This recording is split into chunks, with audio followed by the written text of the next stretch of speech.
Dubai கம்பெனியை வாங்கிய விவகாரம். கூலிப்படையை ஏவி கொலை மிரட்டல் விடுப்பதாக டிஐஜியிடம் தொழிலதிபர் புகார்.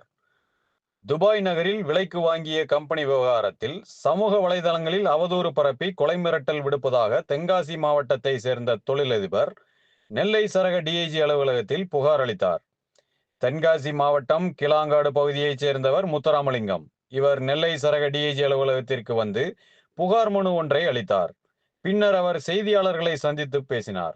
அப்போது அவர் கூறுகையில், என்னோட பேர் முத்துராமலிங்கம். என் சொந்த ஊர் கிளாங்காடு. நாங்கள் தென்காசி மாவட்டம். 17/3 அன்னைக்கு சிவகாமி அப்படிங்கிறவங்க என் மேலே அவங்களோட பொண்ணுகிட்ட இருந்து நான் தவறுதலாக கம்பெனியை பிடிக்கிட்டதாகவும் அவங்கள சீட் பண்ணிட்டதாகவும் கம்பெனியை பிடிக்கிட்டதாகவும் அவங்கள கடத்தி வச்சிருக்கதாகவும் மாதிரி அவங்க பேட்டி கொடுத்துருந்தாங்க. ஆக்சுவலாக அது முற்றிலும் தவறானது. நான் 2018 நான் துபாய்க்கு வேலைக்கு போகிறேன், ஆல்ஃபா பர்ங்கிற கம்பெனிக்கு. அதுக்கப்புறம் பார்த்தீங்கன்னா 2022 நான் ஃப்ளெக்ஸ் டிரான்ஸ்மிட் அப்படிங்கிற ஒரு கம்பெனி நான் ஆரம்பிச்சிருந்தேன். ஆனால் அவங்க சொல்லும்போது என்ன சொல்லியிருந்தாங்கன்னா, இந்த கம்பெனிக்குள்ள பணத்தை எடுத்து நான் ஆரம்பிச்சதா அதை சொல்லியிருந்தாங்க. அது முற்றிலும் தவறு. ஆக்சுவலாக அங்கே பார்த்தீங்கன்னா இதெல்லாம் அந்த கம்பெனியோட லைசன்ஸு. இதில் நான் 2022 அந்த ஃப்ளெக்ஸ் டிரான்ஸ்மிட்டிங் கம்பெனி ஆரம்பிச்சதுக்கான ப்ரூஃப் என்கிட்ட இருக்குது. அடுத்து பார்த்தீங்கன்னா 2023 ஜனவரி அந்த ஓனர் இறந்து போயிருந்தாங்க, எஸ்ஆர் ரவிங்கிற சார். அதுக்கப்புறம் பார்த்தீங்கன்னா 10 நாள்லேயே அவங்க பொண்ணு ஸ்ரீதேவி மேடம் சார்ஜ் எடுத்துக்கிறாங்க. அவங்க ஒரு 2 இயர்ஸாக கம்பெனி ரன் பண்ணுறாங்க.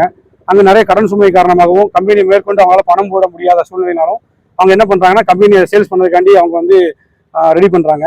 அது இங்கே நம்ம நினைக்க மாதிரி எடுத்தவொடனே கம்பெனியில் சேல்ஸ் பண்ண முடியாது. இங்கே பாருங்க, மேடம் ரிப்போர்ட் வச்சிருக்காங்க. இது அவங்க கம்பெனியை சேல்ஸ் பண்ணதுக்காக அவங்க வச்சிருந்த பிஸ்னஸ் ப்ரொபோசல். கம்பெனியோட இது ஆடிட்டர்லேருந்து வாங்கினது. அதுக்கப்புறம் அவங்க எங்கேயுமே விற்க முடியல கம்பெனியை. ஃபர்தராக அப்போ நான் வாங்கிக்கிறேன் அப்படிங்கிற மாதிரி நானும் முன் வந்தேன். அவங்களும் எங்கேயும் விற்காத சூழ்நிலையில நானும் வாங்கிக்கிறேன் அப்படிங்கிற மாதிரி அவங்களும் கொடுக்குறாங்க, ரெடி ஆனாங்க. 2 பேரும் மியூச்சுவல் அண்டர்ஸ்டாண்டிங்ல நாங்கள் கம்பெனியை அங்கே ஒரு சேல்ஸ் பண்ணணும் அப்படின்னா ப்ராப்பர் ஆடிட் ரிப்போர்ட் பண்ணணும், எக்ஸ்பர்ட் ரிப்போர்ட் பண்ணணும். அவங்க எல்லாம் ரிப்போர்ட் கொடுத்து கம்பெனியோட வேல்யூ இவ்வளவுதான் அப்படின்னு சொல்லணும். அதை ரிஜிஸ்டர் பண்ணி அங்கே உள்ள கோர்ட் யூஐ சட்டப்படி அங்கே உள்ள கோர்ட்ல இருந்து எல்லாரும் வீடியோ காலை அட்டன் பண்ணி யூஐ பாஸ் மூலமா ஆத்தரைஸ் பண்ணி தான் எந்த முறைகேடும் பண்ணாம அந்த கம்பெனி நான் வாங்கினேன். இன்னும் அந்த கம்பெனியில் உள்ள மைனஸ்ல நிறைய இருக்கு. அது அவங்களுக்கும் தெரியும். நான் அப்போ ஒரு சட்டன் பேமெண்ட் பண்ணிட்டு தான் பண்றேன். அதுக்கப்புறம் என்ன சொன்னா 1 இயர் கழிச்சு தான் கொஞ்சமா பணம் கொடுக்க முடியும் அப்படிங்கிறத அவங்களுக்கும் தெளிவுபடுத்தினேன். எங்களுக்குள்ள மியூச்சுவல் அண்டர்ஸ்டாண்டிங் கம்பெனியை வாங்கியிருக்கேன். எந்த வித முறைகேடு பண்ணி நாங்கள் ஒரு கம்பெனியை வாங்கலை. அது மட்டும் இல்லாமல் சொக்கம்பட்டியை சேர்ந்த வாரவெட்டி செல்லத்துறை, சொக்கம்பட்டி வந்தேரி சுப்பியா பாண்டியன் அப்படிங்கிறவர் எனக்கு 20 வருஷமா பழக்கம். அவர் என்ன பண்ணார் அப்படின்னா, என்கிட்ட 2022 இருந்து கொஞ்சம் கொஞ்சமா நான் ஃபைனான்ஸ் பண்றேன், நான் இது கார்மெண்ட்ஸ் ஆரம்பிக்கிறேன், நான் இது பண்றேன்னு சொல்லி நல்ல இடத்துல ரியல் எஸ்டேட் பண்றேன்னு சொல்லி நல்ல இடத்துல பேசி என்கிட்ட பாத்தீங்கன்னா 1,65 லட்சம் ரூபா பணம் வாங்கிட்டாரு. கொஞ்சம் கொஞ்சமா வாங்கிட்டாரு. இப்போ வாங்கினதுக்கு அப்புறம் என்ன பண்றாரு அப்படின்னா, நான் திரும்ப அவங்க பையனை அந்த லோன் விஷயமா சொல்லியிருப்பாங்க, நான் தப்பா செஞ்சேன்னு ரிமீடியலா ஃபுல்லும் தப்பா போடுறாங்க. ஆக்சுவலா அவர் பையனை அனுப்பி என் பையனுக்கு ஒரு தொழில் வேணும், அவனுக்கும் அடுத்த லைஃப்ல வரணும்னு சொல்லி அவர் தான் பையன் அனுப்புதாரு. இன்னொன்று அவரே சொல்லியிருப்பாரு, நான் என்னை சார்ந்த 10 பேர் அனுப்பணும்னு. எதுக்காக அனுப்புறாருன்னா, அவர் பையனுக்கே அவர் வேலை பார்க்கறதுக்காண்டி. வேலை பார்த்துட்டு 10 பேர்ல 3 பேர் நான் அப்போ இன்வெஸ்ட் பண்ணுங்க, அப்படின்னா தான் மெட்டீரியல் ஆனதை வேலை பார்க்க முடியுங்கிற சூழ்நிலை வரும்போது அவர் மெட்டீரியல் கொடுக்கறதுக்காக என்ன பண்றாருன்னா, அவர் சொந்தமா பைசா போடாம அவங்க அனுப்பின பையன்கிட்ட அவரே பேசி 3 பேர் மேல 10 லட்சம் ரூபா லோன் போடுறாரு. 30 லட்சம் போட்டுட்டு என்ன சொல்றாருன்னா, அது எக்யூப்மெண்ட் வாங்குறேன் அப்படின்னு என்கிட்ட சொன்னாரு. நானும் சரின்னு ஒத்துக்கிட்டாப்போம். அதுக்கப்புறம் பாத்தீங்கன்னா அந்த பணத்தை ஒத்துக்கிடாம அவர் பையன் அவருக்கு அனுப்பிடுறான் டேரக்டா. அனுப்பிட்டு திரும்பவும் எனக்கு கூப்பிட்டு இந்த மாதிரி எல்லாருமே லோன் போடணும்னு சொல்லும்போது நான் முடியாது, ஏன்னா கம்பெனி என் தம்பி பேர்ல இருக்கு, சீனிவாசன் பேர்ல இருக்கு. இன்கேஸ் இவங்க ஏதாவது பணம் வாங்கிட்டு கட்ட முடியலன்னா, இங்க நாட்டிலே உங்களுக்கு தெரியும், ஒரு 10,000 ரூபாய் பணம் வாங்கிட்டு கட்டாம இருக்க முடியாது. அங்க 30 லட்ச ரூபாய் பணம் வாங்கிட்டு கட்ட முடியல அப்படின்னா அது என்ன ஆகும் அப்படின்னா, அடுத்த கட்ட நடவடிக்கை கம்பெனி உள்ள அசட்டை பிடிப்பாங்க. சர்நேம், என் நேம் எங்க அப்பா நேம் குமாரசாமி. அதனால என்ன ஆகுதுன்னா, என் 2 கம்பெனிக்கு அந்த பாதிப்பு வந்துடும், உள்ள அசட்டு பாதிப்பு வந்துடும். அங்க இப்ப 100க்கு மேற்பட்ட வேலை பார்க்காங்க. எனக்கு சரியான வேற கம்பெனி போயிட்டு இருக்கு, அதுக்கும் பாதிப்பு வந்துற சூழ்நிலையில நான் கம்பெனிக்கு பேங்க் லெட்டர் கொடுத்தேன், இந்த மாதிரி லோன் கொடுக்க கூடாது அப்படின்னு. இதுதான் எங்களோட பிரச்சனைக்கு ஸ்டார்டிங் ஸ்டேஜ். நான் கொடுத்த உடனே அவர் கோவப்பட்டு, எப்படி நீ பண்ணலாம், எனக்கு பணம் வேணும் அப்படின்னாரு. அப்ப நான் இப்படி பண்ணா என்னோட தொழில் பாதிக்கும் அப்படின்னு சொல்லிட்டு நான் நேர்ல பேசிடுவோம் அப்படின்னு அவர் ரொம்ப கோபமா பேசினாரா. நேர்ல கேட்கிறேன், எனக்கு கொஞ்சம் பணத்தை கொடுத்துருங்க மாமா, எனக்கு மாமாங்கிற முறையில. அதாவது எப்படின்னா, அவர் எப்படி பழக்கணும் 20 வருஷமா எனக்கு தெரியும்.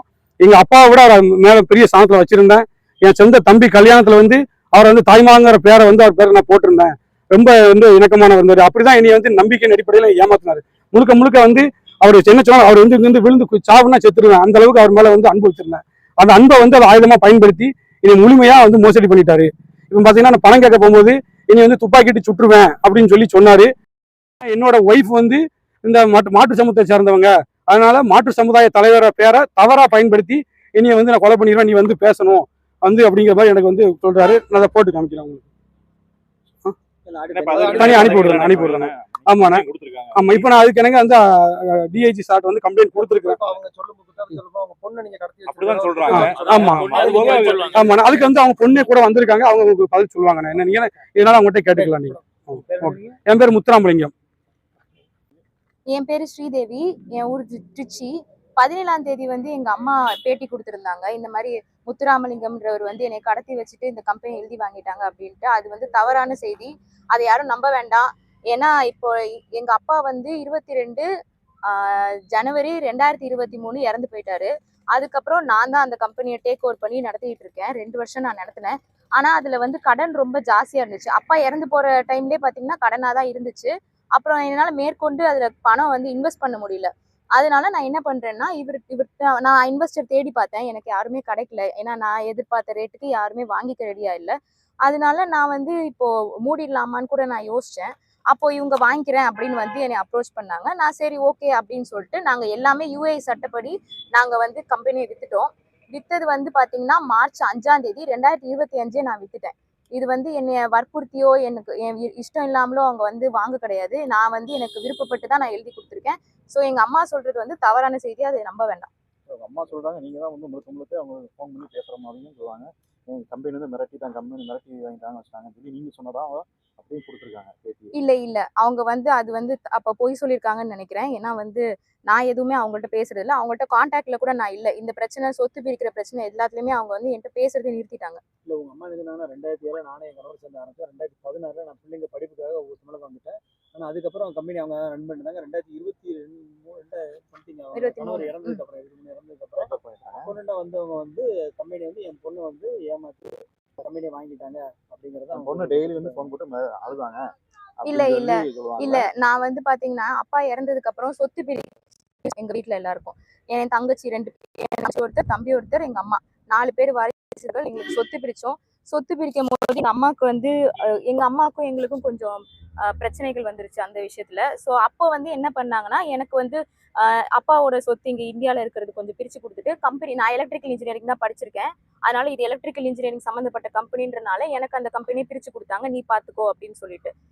அப்புறம் வந்து அம்மா பேர்ல யூஏல வந்து ஒரு கேஸ் இருந்துச்சு. அப்பாவும் அம்மாவும் பிரிஞ்சிருந்தாங்க அந்த டைம்ல. அந்த கேஸ் வந்து அப்பா வச்சிருந்தாரு, அவங்க எடுக்கல. ஊருக்கு வரக்கூடாது அப்படின்னு சொல்லிட்டு. அதனால அம்மாவால வர முடியல யூஏக்கு. நான் மட்டும் தான் போய் பார்த்துட்டு இருந்தேன்.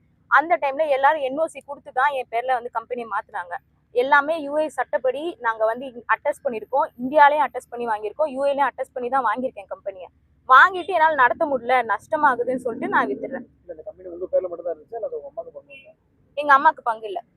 அது பாத்தீங்கன்னா இறந்ததுக்கு அப்புறம் லீகல் ஹேர் கொடுப்பாங்கல்ல, அந்த மாதிரி இருந்துச்சு. அதை வந்து எல்லாரும் என்ஓசி கொடுத்துட்டாங்க. என்ஓசி கொடுத்து நாங்க எம்பசில அட்டஸ்ட் பண்ணிட்டோம், கோர்ட்ல அட்டஸ்ட் பண்ணிட்டோம். ஆமா, அம்மாவும் என்ஓசி கொடுத்துட்டாங்க. அம்மா தங்கச்சி. இப்ப நான் வந்து என்ன கம்ப்ளைண்ட் கொடுத்துருக்கேன்னா, இந்த மீடியால கொடுத்த எல்லாமே ஃபேக் நியூஸ், அதெல்லாம் எடுத்துருங்க. எங்களுக்கு வந்து என்னை யாரும் மிரட்டி எல்லாம் வாங்கல அப்படின்னு சொல்லி நான் சாரை பார்த்து கம்ப்ளைண்ட் கொடுத்துருக்கேன். அவர் வந்து ஆக்ஷன் எடுக்கிறேன் அப்படின்னு சொல்லியிருக்காங்க. அவ்வளவுதான். வந்து குற்றச்சாட்டு வந்து தப்பான முறையில் வச்சிருக்காங்க. அதுக்கெல்லாம் ஆதாரப்பூர்வமாக நான் வந்து சார்ட்டை வந்து எல்லா டீட்டெயிலும் கொடுத்துருக்கிறேன், இந்த முறைகேடும் பண்ண வாங்குறதுனால. அதனால அந்த மீடியாக்களில் நான் என்ன கேட்டுக்கிறேன்னா, அந்த வலைதளங்களில் எல்லாரும் எடுத்துடணும். இன்னொன்று வந்து தனிப்பட்ட முறையில் சொக்கம்பட்டி பாண்டியா அப்படிங்கிற ஃபேஸ்புக் பேஜ்லையும் இன்ஸ்டாகிராம் பேஜ்லையும் என்னை பற்றி தவறுதலாகவும் நான் நிறைய சொத்துக்கள் வாங்கினதாகவும் வந்து பண்ணியிருக்காங்க. நான் அதுக்காக தனியாக கம்ப்ளைண்ட் ரெடி பண்ணிட்டு இருக்கேன், அதை நான் கொடுத்துருவேன். ஸோ அதையும் வந்து ரெஃபர் பண்ணி அதுலேருந்து வீடியோ எடுக்கணும் அப்படிங்கிறதுக்காகவும், மேலும் வந்து என்னை பற்றியோ இந்த இதை பற்றி கம்பெனி பற்றியோ இல்லை வந்து நான் அவதூறாக பண்ணுறவனை பற்றி என்னை பற்றி விளம்பரம் யாரும் செய்யக்கூடாது அப்படிங்கிறதையும் நான் சொல்கிறேன். இப்போ என்ன பிரச்சனைனா, அவர் வந்து சமூக தலைவர் பேரை சொல்லி என்னைய வந்துட்டு மிரட்டுறாரு. அந்த ஆடியோ உங்களுக்கு நான் கொடுக்குறேன். இது இல்லாமல் அவங்க அண்ணன் பையன் முகேஷ், அடுத்து வந்து அதே ஊரை சேர்ந்த சதீஷ்குமார், இன்னொருத்தர் வந்து ஃப்ரான்சிஸ், இவங்க 3 பேரும் வந்துட்டு என்னை சம்மந்தப்பட்ட ஆளுகளும் என் குடும்பத்தை பற்றியும் டீட்டெயில்ஸ் கலெக்ட் பண்ணிட்டு இருக்காங்க. வந்துட்டு என் உயிருக்கும் என்ன சம்மந்தப்பட்டக்காரங்களுக்கும் என் குடும்பத்துக்கும் வந்து அச்சுறுத்தல் இருக்குது. அதோட அவரோட 2வது மனைவியோட பையன் வந்து நவீன் ஒருத்தர் வந்து பஸ் சர்வீஸ் வச்சிருக்காரு, ஜானகிங்கிற பஸ் சர்வீஸ். அவர் என்ன சொல்றாருன்னா, நீங்க பைக்ல அவன் தம்பியோ உங்க அண்ணன் உங்க அப்பாவோ போகும்போது இடிச்சு கொண்டுருங்கிறது எனக்கு சொல்லியிருக்காரு. அவங்க 3 பேரும் எங்க ஃபேமிலி பத்தி டீல் கொண்டு ரெடி பண்ணிட்டு இருக்காங்க. ஸோ நீ வந்து காவல்துறை இமீடியட்டா ஆக்ஷன் எடுத்து என் உயிருக்கும் என்னோட குடும்பத்தாருக்கும் என்ன சார்ந்தவங்களுக்கும் காவல்துறையும் தமிழ்நாடு அரசும் தான் பொறுப்பு. கண்டிப்பா வந்து சுப்பையா பாண்டியன் வந்து முதட்டையும் வந்து என்ன சொல்லியிருக்காருன்னா துப்பாக்கிட்டு சுற்றும்னு சொன்னாரு. அதுக்கும் எனக்கு எந்த இதுவும் கிடைக்கல.